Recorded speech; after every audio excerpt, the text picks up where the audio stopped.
In the spring of 1987, collectors hoping to complete all that year's baseball card sets were confronted with a stark reality.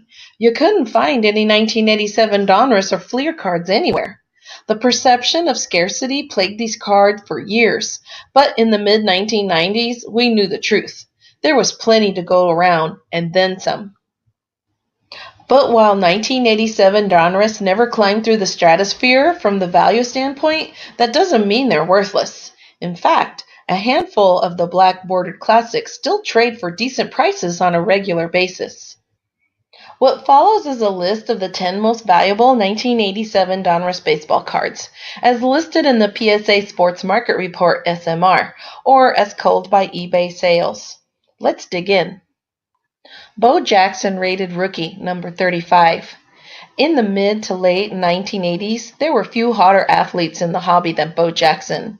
Sure, in 1987, we had big-time sluggers like Mark McGwire and Jose Canseco lighting up the boards. All-around greats like Don Mattingly and Ryne Sandberg wowing us with their excellence, and fireballs like Roger Clemens and Nolan Ryan blowing our doors off. But Bo Jackson could do like anything on the diamond and on the gridiron. Ultimately, a football injury curtailed his career in both sports, but Bo's cards remain popular items among collectors who remember how exciting it was to watch a guy we thought might make it to the Hall of Fame twice. The SMR has his Donruss rated rookie card at $10 in mint and $25 in gem mint condition. Greg Maddux rated rookie, number 36. Greg Maddux looked like Ferris Bueller with a mascara mustache, or maybe your local pizza delivery boy on his 1987 Donruss rookie card. But even then, the future Hall of Famer was starting to make waves in the hobby. For starters, he was a rated rookie, and that was enough to get us thinking hard about a guy back in those days. For another thing, Maddux had just landed a spot in the Chicago Cubs rotation and was a year out of turning in his first big season. 18-8, 3.18 ERA, and an all-star selection for the 1988 Cubs club that played the first night games at Wrigley Field. After that, of course, it was pretty much a straight shot into Cooperstown for the professor. SMR lists this card at $8 in PSA 9 and $70 in PSA 10. Mark McGwire rated rookie, number 46. Nobody knew anything about androstenedione in 1987, and very few fans knew anything at all about steroids. If you ever saw PED, chances were it was just a misspelling for everyone's favorite funky candy, Pez. What we did know in that long ago summer was that Mark McGwire could hit the stuffing out of a baseball. All told, he went deep 49 times in 1987 to set the rookie record that stood until Aaron Judge undid it in 2017. Along the way, Big Mac's cards rose to the top of the hobby hot list, and this Donruss rated rookie beauty trailed only to McGwire's 1985 Topps Team USA issue in value and popularity. Today, SMR has the 1987 rated rookie at $3 in PSA 9 and $5 in PSA 10. Will Clark rookie card, number 66. One of the more vocal critics of the dudes who rollicked through the so-called steroid era was Will Clark. You might call it sour grapes, but the truth is that Will the Thrill put up some pretty hefty numbers of his own early in his career with the San Francisco Giants. How hefty?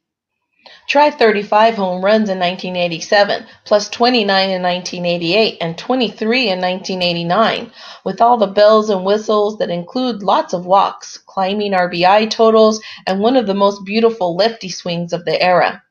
Those were big tallies in Candlestick Park in the 1980s, and then Clark's power started to decline. He stuck around until 2000, long enough to see oldsters like McGwire and Barry Bonds start to actually pick up their homer pace as they aged, and Clark was quick to point out their shenanigans. In the end, Clark pounded out 284 home runs among his 2,176 hits, a great career, but shy of the big bopper stats that we've come to expect from Hall of Fame first basemen. These days, Clark's 1987 Donruss card sells for $10 to $20 in PSA 10 on eBay. Cal Ripken, number 89. The 1987 Donruss Cal Ripken is not a blazing rookie card. It's not from an important year, such as an MVP campaign, or the year Ripken broke Lou Gehrig's consecutive games played streak. All this card is a mid-career card of a gosh darn living legend and one of the greatest players of all time. For that, this Ripken checks in at $10 to $15 in PSA 10 and eBay sales these days. Nolan Ryan, number 138. If you've seen any of my older videos on card values, then you've heard this one before. But when Nolan Ryan appears in a baseball card set pretty much issued from any time from 1968 through the mid-1990s, you can bet that it's going to make the list of the most valuable cards in that set. This 1987 Donruss card, issued during Ryan's last year with the Houston Astros, is no exception. Though he turned 40 that year and plenty of folks had written him off, the Ryan Express had plenty of gas left in his tank. This black beauty typically pulls in $15 to $30 in PSA 10 on eBay. Pete Rose, number 186. Pete Rose sort of falls into the same bucket as Nolan Ryan. If Pete's in a set, he's probably going to be among the most valuable cards. Whether this is true, despite the controversy around his sports betting and lifetime suspension from baseball, or because of it, it's still open for debate. What's not up in the air is that Pete Rose remains one of the most talked about athletes of all time, and thousands of collectors still clamor for his cardboard. This 1987 Donruss card trades on eBay for $10 to $20 in PSA 10. Barry Bonds rookie card, number 361. Yeah, you knew Barry Bonds would make this list, right? Look, you've heard it all before, but Bonds did stuff in the 2000s that was pretty much unfathomable, and still are. Right, I know, PEDs. But, and you've heard this before too, Bonds was a Hall of Famer before he ever took aim on Roger Maris, Mark McGwire, Sammy Sosa, Babe Ruth, and ultimately Hank Aaron. Bonds' first Donruss card was in the Rookies from 1986, but this one is his base rookie card.